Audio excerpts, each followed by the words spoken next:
Hola a todos, soy Cristina Prieto y esto es Punto Tendencias, el podcast de Proconsi que acerca las últimas tendencias tecnológicas a las empresas interesadas en avanzar en sus procesos de transformación digital. Inteligencia artificial, ciberseguridad, facturación electrónica son algunos de los temas que trataremos en los próximos capítulos. Además, contamos en nuestro equipo con un nuevo miembro, Marcos Castro, un experto tecnológico que guiará a nuestros entrevistados a través de una serie de preguntas y secciones que harán de Punto Tendencias vuestro podcast de referencia tecnológica.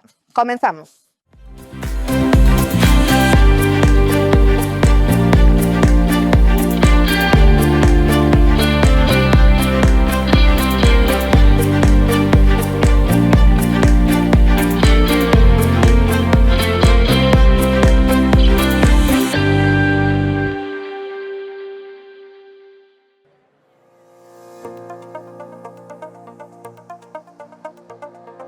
Hoy celebramos nuestro especial de ciberseguridad desde ENISE, el Encuentro Internacional de Seguridad de la Información, el evento de referencia en España para la industria de la ciberseguridad, que se celebró en León del 21 al 23 de octubre. Durante esos días, ENISE reunió a expertos, empresas y organismos de todo el mundo para abordar los retos más apremiantes en seguridad digital, desde las últimas amenazas de ciberataques hasta las innovaciones que están cambiando la forma en que protegemos nuestros datos.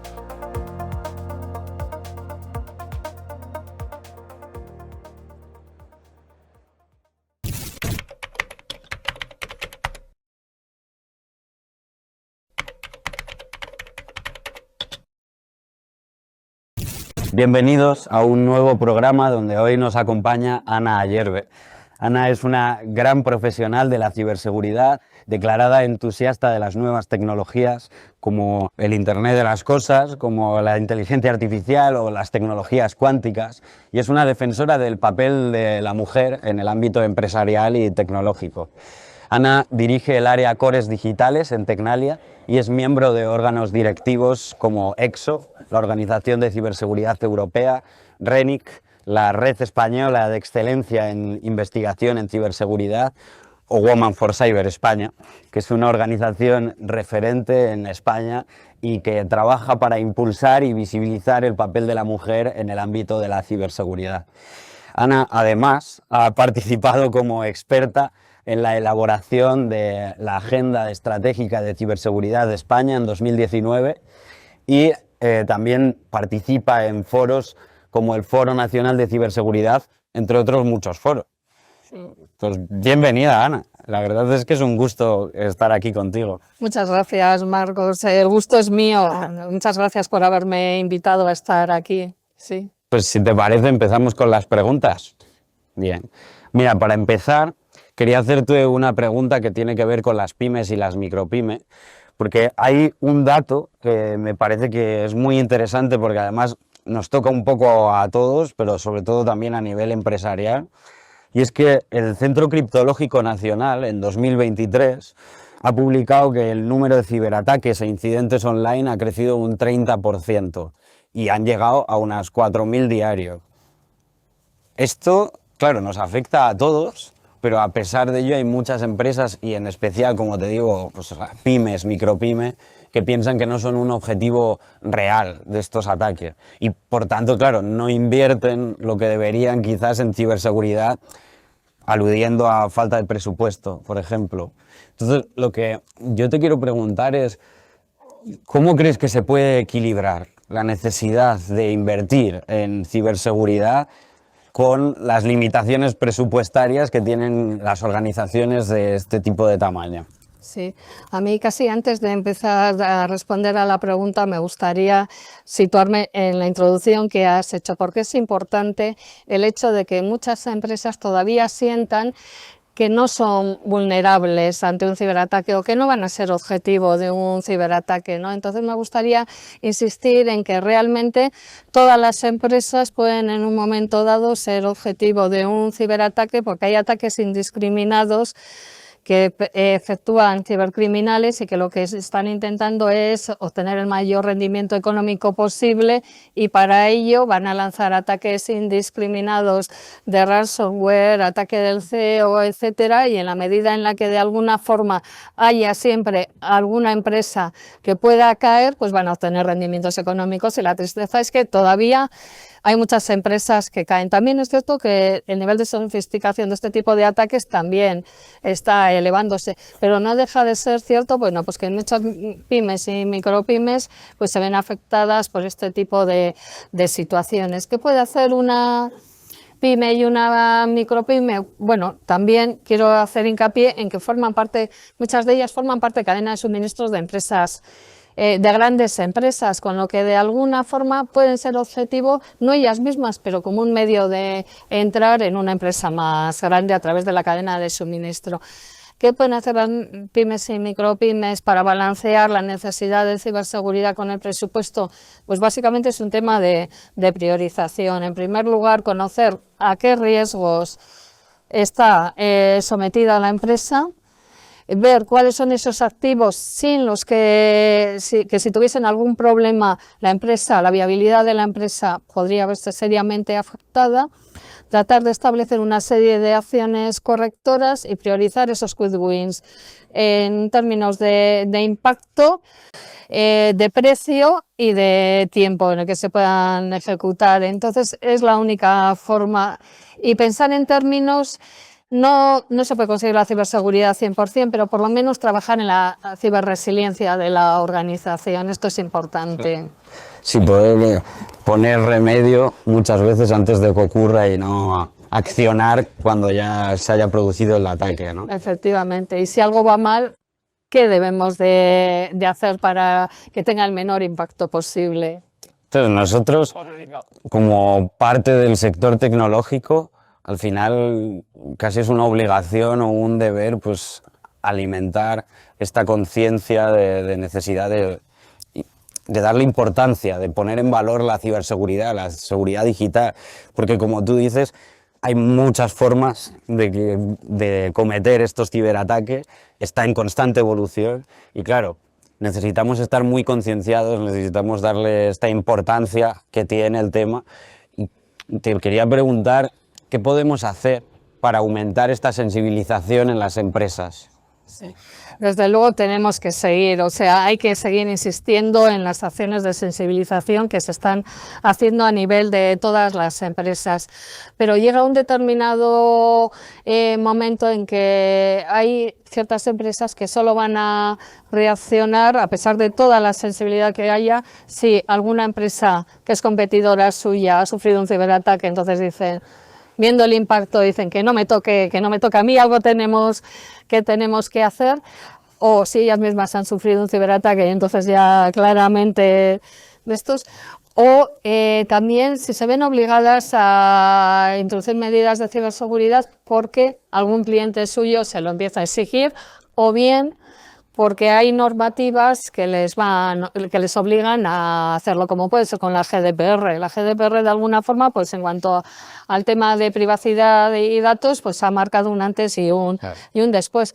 Y en estos momentos pues nos encontramos en el escenario en el que hay varias regulaciones que vienen. Si se forma parte de la cadena de suministro de empresas críticas o esenciales, estamos con la NIS2 y ligado a ello también si se trabaja para la administración pública,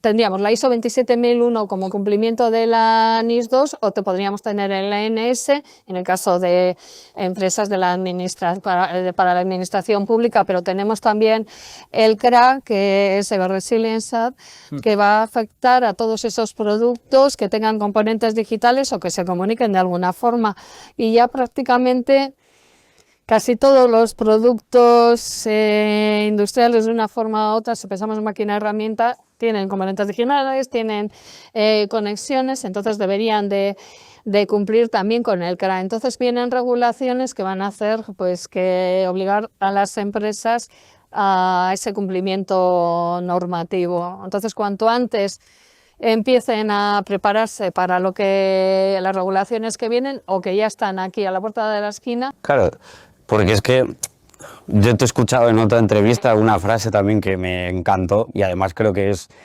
así, que es todo lo que se puede conectar se puede hackear, puede ser hackeado. Sí, realmente no es una frase mía, es de von der Leyen, de estos, pero que me gusta siempre ponerla en el comienzo porque es así. Real y claro, es lo que tú dices, entonces o nos sensibilizamos y empezamos a que en cada fase de la producción, desde los chips, desde todos los sistemas distribuidos le den esa importancia y ese valor a la ciberseguridad. Sí.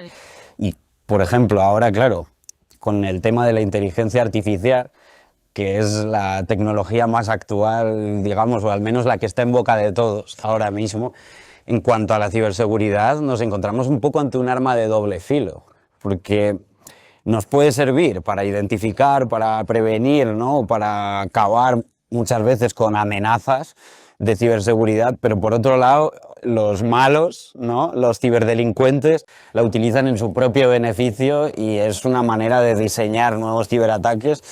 Entonces, claro, yo aquí la pregunta creo que sería si crees que estamos preparados para enfrentarnos pues, a este nuevo tipo de ciberataques diseñados y también ejecutados por una inteligencia artificial. Eso. O sea, yo creo que en la ciberseguridad estamos como en una constante carrera contra los ciberatacantes, ya sean ciberdelincuentes o Estado-nación, etcétera. Entonces, es una carrera por la innovación realmente, porque en la medida en la que van apareciendo nuevas tecnologías, tanto se utilizan para reforzar la ciberseguridad y ser más resilientes, como se utilizan por el otro lado para perpetrar ataques más sofisticados o para engañarnos mucho mejor, ¿no?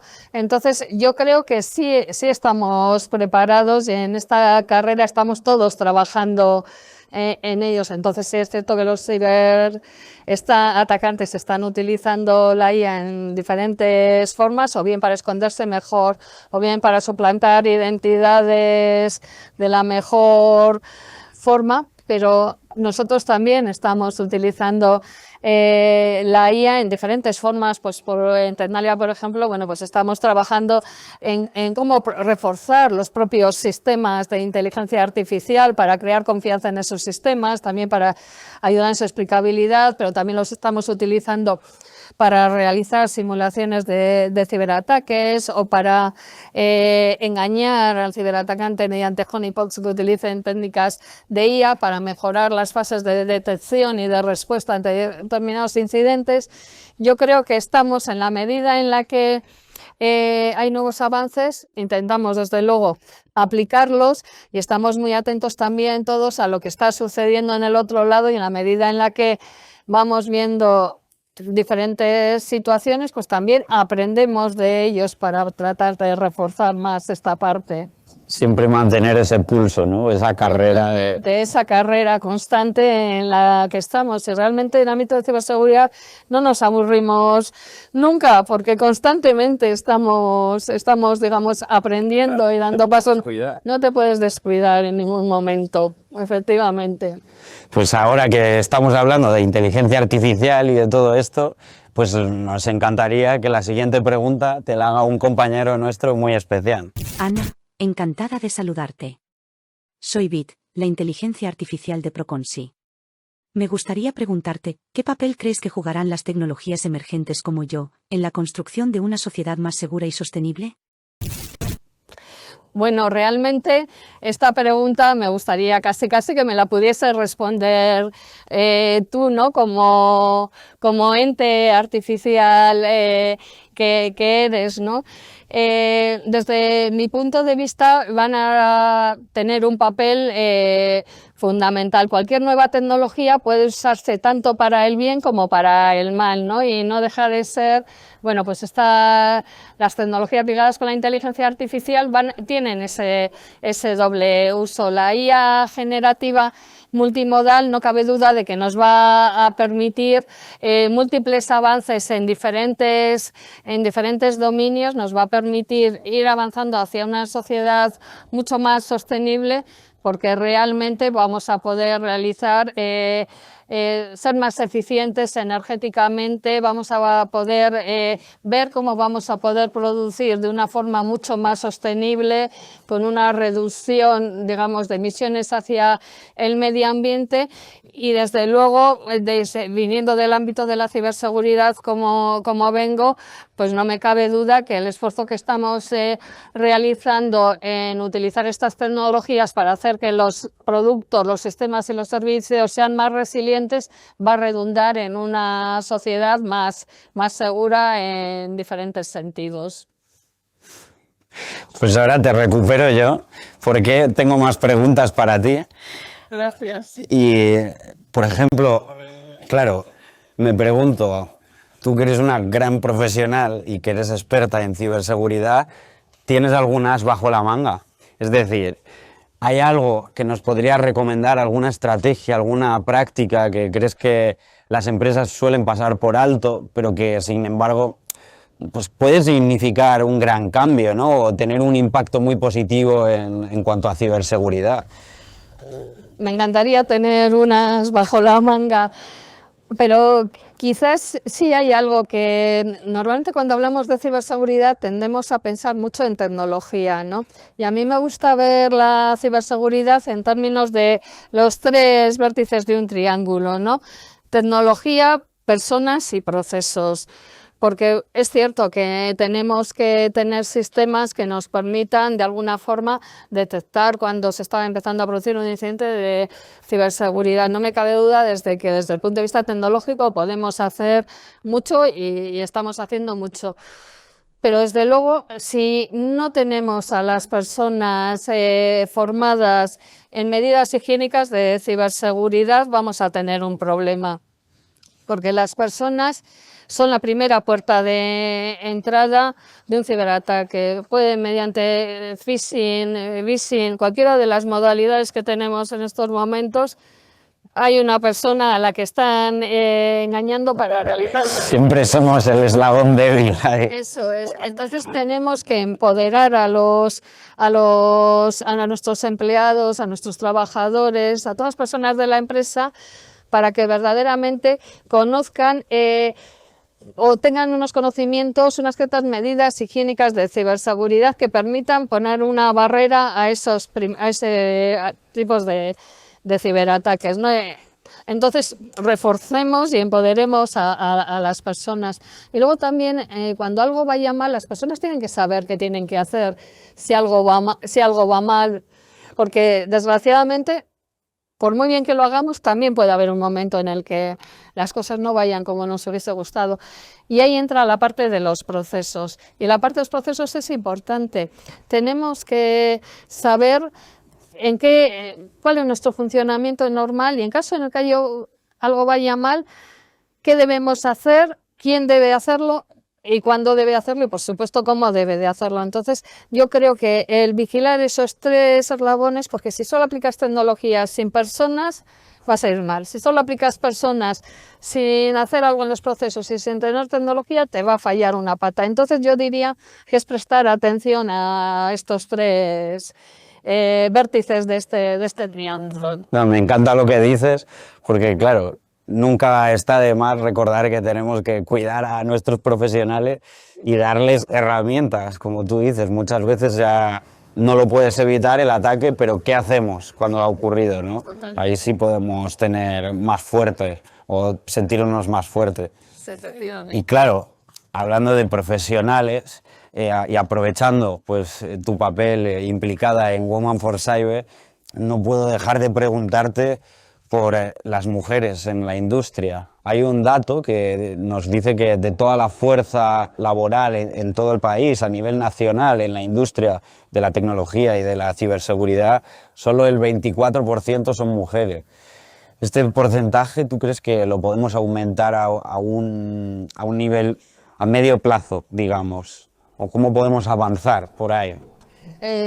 Yo estoy segura de que sí, porque creo que ya se llevan unos cuantos años tomando determinadas medidas, realizando ciertas actuaciones para intentar incrementar esa cifra, y sí estamos viendo que se está incrementando, pero claro, debemos actuar a diferentes niveles. Entonces, iniciativas que actúan, bueno, sobre las niñas con 10, 11 años, como un Inspira STEAM o Inspiring Girl, son importantes, o acciones como las que estamos realizando en Women for Cyber, en las que hacemos, lo denominamos Cyber Talk, en el que una vez al mes entrevistamos a una mujer que está trabajando en el ámbito de la ciberseguridad, y entonces así se van viendo los diferentes roles que puede haber en el ámbito de ciberseguridad, porque es muy amplio, se puede trabajar de muy diferentes formas en el ámbito de la ciberseguridad, y no todo tiene que ser siempre desde carreras tecnológicas, también se puede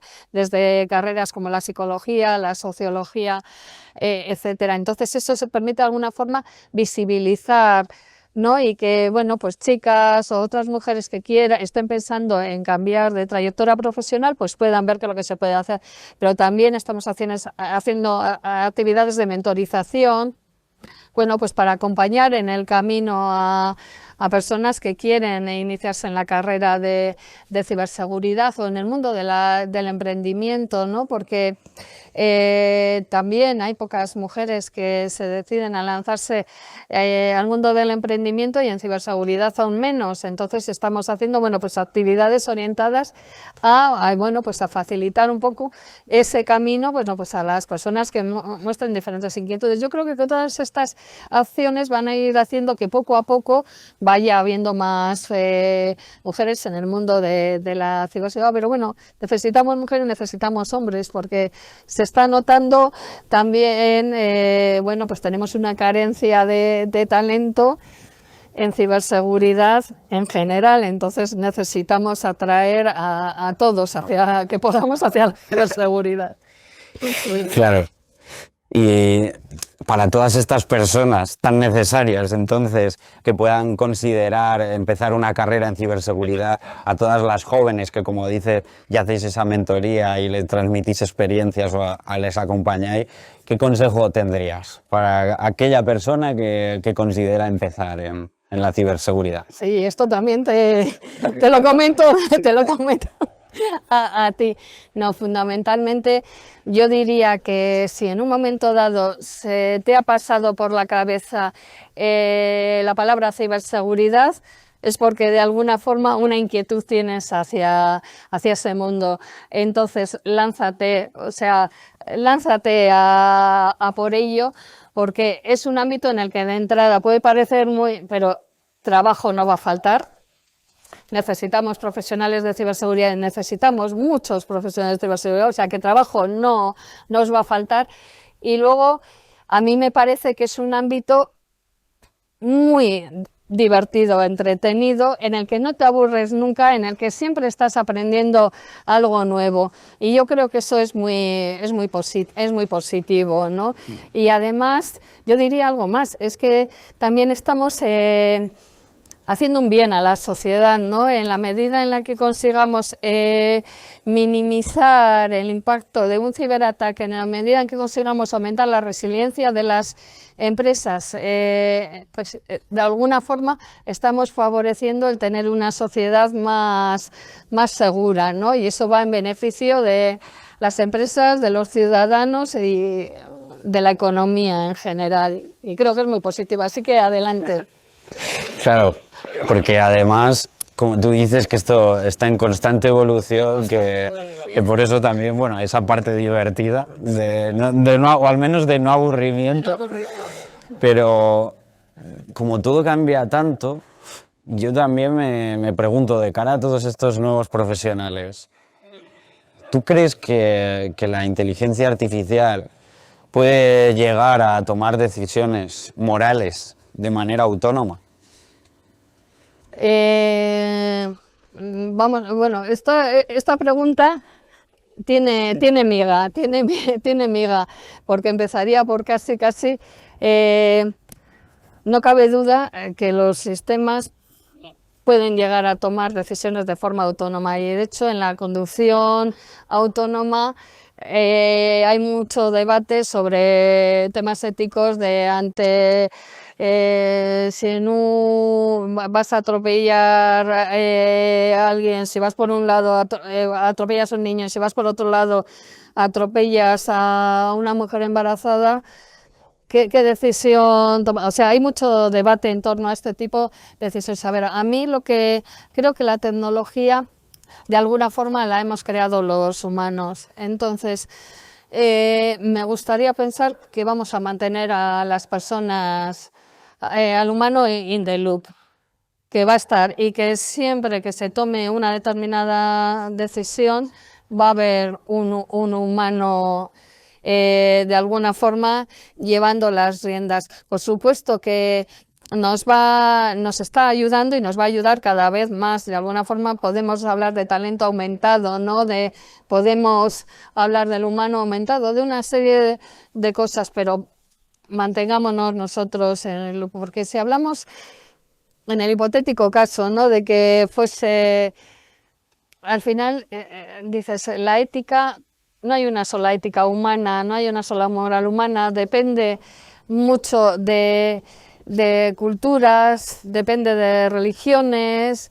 Entonces, si hay muchas culturas humanas, habría posiblemente muchas éticas artificiales, no habría una única ética artificial. Y en este caso todo depende de los datos con los que se ha alimentado esos sistemas. Si los datos tienen sesgos, pues las decisiones que van a tomar también van a ser sesgadas. Entonces me parece importante esta idea de mantener al humano in the loop. Sí. Me parece importante. Sí, esa capacidad empática también, como no perderla en el horizonte. Totalmente. Además, yo creo que hemos visto ya suficientes películas de ciencia ficción en las que hemos visto diferentes tipos de escenarios en los que nos podemos encontrar, ¿no? Y estoy segura que hay muchos escenarios en los que no nos gustaría encontrarnos en un futuro. Y creo, bueno, pues que estamos a tiempo de actuar en muchos de ellos. Sí. Y creo que, por ejemplo, el IAT, de alguna forma también va a ayudar un poco en esa línea, al menos en Europa. Pues entonces damos gracias a que de momento, por lo menos, que la inteligencia artificial no puede decidir pues que es ético, que es aceptable. Eso es. Y como todavía no puede, nosotros queremos plantearte un pequeño dilema que tiene que ver con las inteligencias artificiales, porque como dices también es un tema totalmente actual, por ejemplo con la parte automovilística, pero es que la IA está en todo y cada vez va a estar más en todo, ¿no? Entonces, juntando la ciberseguridad, queremos plantearte este dilema. Una empresa de salud está implementando una inteligencia artificial para predecir riesgos de enfermedades graves y para ello analiza datos médicos y personales de los pacientes. Sin embargo, el sistema requiere acceder a información sensible, lo que plantea un riesgo de seguridad en caso de filtración de datos. La empresa podría limitar el uso de datos para mejorar la privacidad, pero esto reduciría la precisión del sistema y afectaría la efectividad en la prevención de enfermedades. El dilema vendría, ¿debería la empresa priorizar la privacidad, aunque eso disminuya la eficacia del sistema? ¿O sería más ético enfocarse en el beneficio potencial para la salud pública? Bueno, es un dilema ético. Pero yo creo que de alguna forma la GDPR nos ayuda en este sentido, ¿no? Porque lo que nos viene a decir es que en este tipo de casos, si anonimizamos los datos, si de forma que no haya vuelta atrás y tenemos el consentimiento, digamos, de los pacientes, vamos a poder utilizarlos para hacer inteligencia artificial o para hacer analítica, pues para mejorar la precisión de determinados diagnósticos o para obtener patrones de determinadas enfermedades, etcétera. Entonces, yo creo que aquí la legislación ha ido por delante en este sentido y de alguna forma nos ayuda. Pero de todas formas, creo que también desde el punto de vista tecnológico estamos avanzando en este sentido, ¿no? Porque se puede trabajar sobre los datos también en un momento dado encriptados o sin que los datos salgan fuera del sistema, sino que es en el mismo sitio en donde residen los datos, el poder hacer analítica. Entonces nosotros en Tenalia estamos trabajando en tecnologías de Privacy Preserving Computing, que lo que permiten de alguna forma, pues, por ejemplo, utilizar criptografía homomórfica o Secure Multiparty Computation, que lo que te permite es prácticamente, por decirlo de forma muy simple, casi hacer analítica sobre datos encriptados o sobre Secure Federated Machine Learning, en el que lo que hacemos es que los datos no salgan de los diferentes sitios y poder hacer analítica sobre diferentes fuentes de datos que pueden estar en diferentes lugares, pero sin que salgan de allí. De esa forma, de alguna estamos garantizando la privacidad. Entonces, tenemos aquí la posibilidad un poco de combinar tanto el ámbito legislativo, que en este caso, por lo menos creo que la GDPR nos lo deja muy claro, con tecnologías que también se están trabajando en estos momentos para poder ayudar a, pues al final, que los datos no viajen de diferentes sitios, que así es como decir que el algoritmo vaya a los datos más que los datos al algoritmo, ¿no? Y creo que tenemos que seguir trabajando en esa parte. Pues antes de terminar, me gustaría poder hacerte una última pregunta. Viendo ahora un poco en perspectiva todos los cambios que ha habido en ciberseguridad, en seguridad cibernética, hace muchos años, o no tantos, hace algún año, pero sí que mucha gente creía firmemente que los antivirus tradicionales iban a ser suficientes para frenar todas las amenazas de los sistemas digitales. Claro, a día de hoy hemos visto que no es así, pero porque precisamente está en constante evolución. Entonces, sí que quería hacer como una última reflexión, teniendo esto en cuenta y conocer tu punto de vista sobre qué le dirías a aquellos visionarios que de alguna manera pues también abrieron el campo de la ciberseguridad y empezaron a incidir sobre ella, pero claro, que viendo todo lo que ha ido aconteciendo y lo que nos queda... Pues, ¿qué les diría? Que creo que estamos en un mundo en el que los avances tecnológicos se están produciendo a tal velocidad y que a veces la tecnología se está utilizando de forma que nunca hubiésemos pensado en el momento en el que esa tecnología se ha creado y se está desarrollando, ¿no? Entonces, que es muy arriesgado tratar de hacer predicciones y sobre todo es muy arriesgado dar, digamos, como sentencias de esto va a ser lo que va a resolver los males del mundo, porque realmente nos hemos tenido... Con todas las predicciones que hemos ido haciendo, nos hemos tenido que ir callando, nos han ido tapando la boca. Entonces creo que tenemos que andar en estos momentos con una prudencia total ante los nuevos avances tecnológicos, las formas de utilizar esos avances tecnológicos de formas creativas para el bien y para el mal.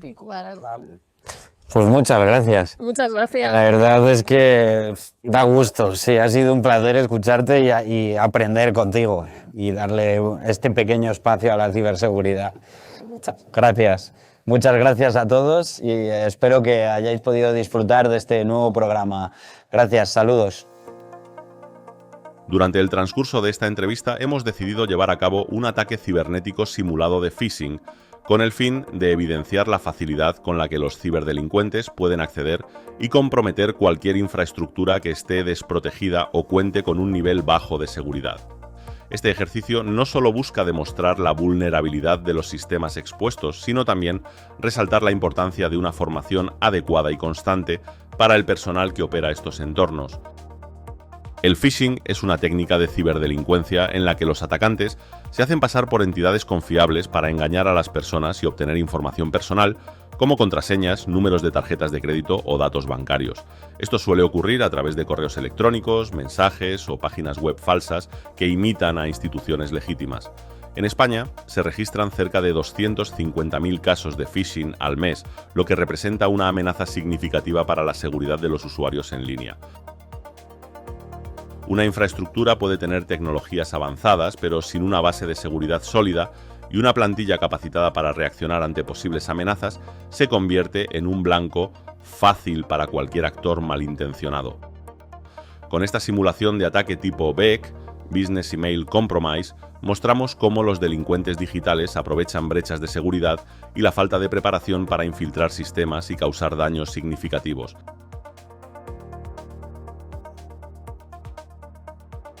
Recordad, en un mundo cada vez más digitalizado, la seguridad no es solo una opción, sino una necesidad urgente para proteger nuestras infraestructuras y la información que resguardan. Hasta el próximo programa.